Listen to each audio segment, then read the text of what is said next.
In this video, we're going to look at how to add a column in the Canvas gradebook so you can enter grades for an assignment or test. Now, describing this as adding a column in the gradebook isn't really accurate because in Canvas you don't actually go into the gradebook and create a column.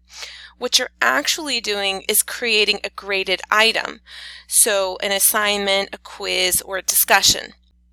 If you're having your students take a quiz in Canvas or turn in an assignment through Canvas, for example, the act of setting up that graded item also creates a column in the gradebook for you to enter their grades on the test or assignment. But what if you want to put grades in for an assignment or test that your students didn't turn in through Canvas, something they turned in on paper? Or even if you're teaching online, you'll probably have at least one or two items, for example, a participation grade, that weren't submitted online that you're going to want to put into the gradebook. So to do that, we have to first create an assignment. So we're going to actually go into the Assignments tab, and I'll go over creating assignments in more detail in the assignments video.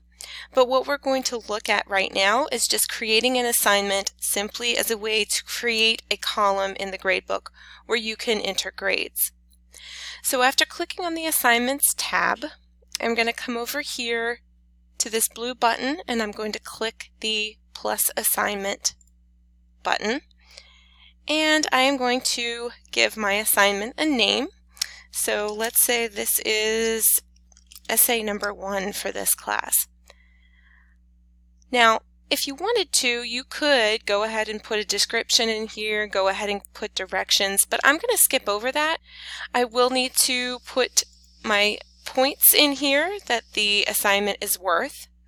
And I also will need to choose the assignment group that the assignment is going into if I have set up assignment groups. And we went over that in a previous video.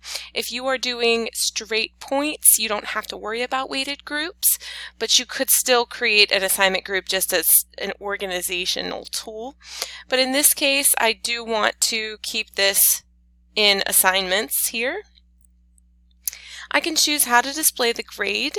So generally as points or percentage is usually how you would do it. This is really just for aesthetic purposes, so just for the way the grade will appear to the students. So I'm going to stick with points here. Okay, so now I need to come down to my submission type. And this is important because I need to let Canvas know that either there's going to be no submission for this assignment, which is one way I could mark it, or I could say it's going to be on paper. And really neither of these is going to allow the students to turn anything in through Canvas, which is what we're trying to accomplish here. So it really doesn't matter which of these two you choose. I'm just going to stick with on paper since it is an essay. Maybe if it was something like an oral exam or participation, you may just want to mark it as no submission just because that's what it is.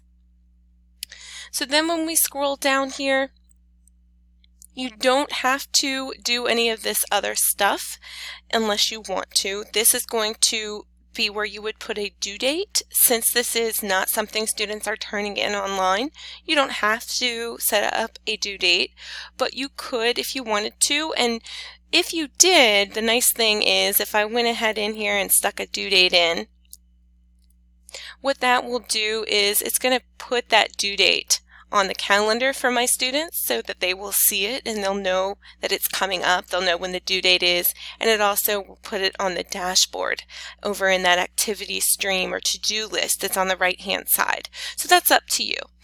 I'm going to go ahead now though and click Save and Publish.